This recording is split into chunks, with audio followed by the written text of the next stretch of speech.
C'est un phénomène difficile à quantifier. Les musulmans qui choisissent d'abandonner leur foi et de se tourner vers l'athéisme.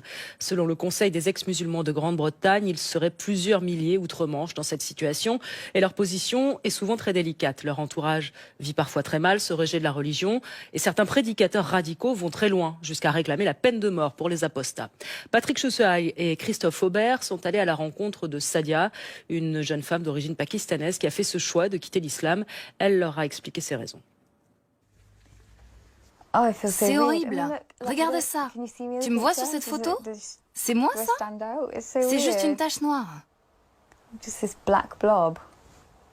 Sadia, en pèlerinage avec ses grands-parents en Arabie Saoudite, c'était il y a 11 ans.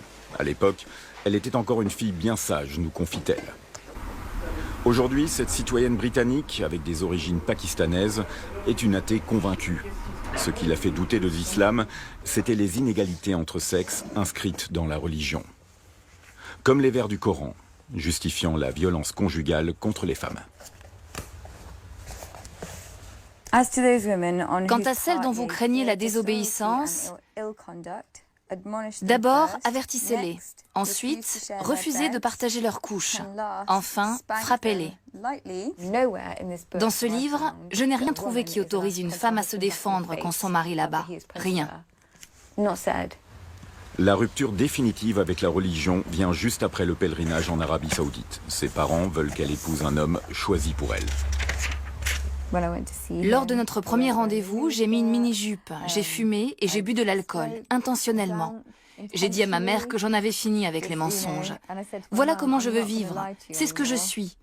Une fois marié, il va finir par me battre parce qu'il croyait avoir épousé une brave fille musulmane. Mais je ne suis rien de tout ça. La rupture avec sa religion, un acte d'apostasie lourd de conséquences dans l'islam, était aussi une rupture avec sa communauté. Hier encore sœur, elle est devenue une étrangère. Pire, une criminelle aux yeux des prédicateurs radicaux. Selon la loi islamique, la peine prévue pour acte d'apostasie est la peine de mort. Fondatrice du Conseil des ex-musulmans en Grande-Bretagne, Mariam Namazie a déclaré la guerre à ceux qui prêchent la haine. Ce soir-là, elle évoque le sujet avec des étudiants. Apostate née en Iran, elle parle des accusations d'islamophobie et des pressions à l'égard des ex-musulmans. Ils sont vilipendés, snobés, ils subissent des intimidations, des menaces, des pressions. C'est pour cela que beaucoup d'ex-musulmans se cachent. Certains de nos membres portent toujours le voile, vont à la mosquée et disent à leurs familles et proches qu'ils sont toujours musulmans. En réalité, ils ne le sont plus, ils sont athées.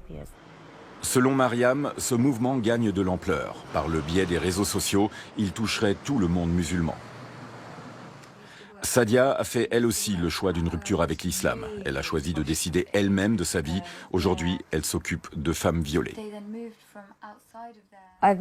C'était la bonne décision de quitter l'islam. Je n'ai aucun doute là-dessus, aucun. Je préfère encore être seule mais libre que de vivre dans cette communauté. Je ne me suis jamais sentie aussi seule qu'au sein de cette communauté. Je préfère être seule mais libre.